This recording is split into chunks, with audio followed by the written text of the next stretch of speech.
brand new BMW X3 M50 isn't going anywhere. It's totally secure with a Ghost 2 Pro Immobiliser.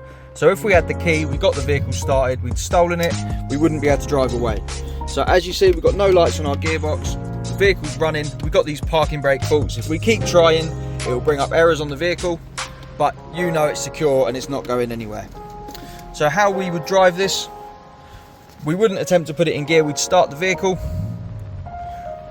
we'd go through our code, 1, 2, 3, 4, we'll wait for a double flash from the hazard lights, and now we'll select our gear, and we'll be able to go into gear, the vehicle's going to be running, and we can drive it away without issue. When we turn it off, the system activates more or less straight away, so what we're going to have to do is start the vehicle up every time we get in it, don't pop it into gear, we'll go for a code, wait for a double flash, and now we'll be able to select a gear. As you see, it goes into gear, we don't get the errors, the vehicle's clean, and we can drive away.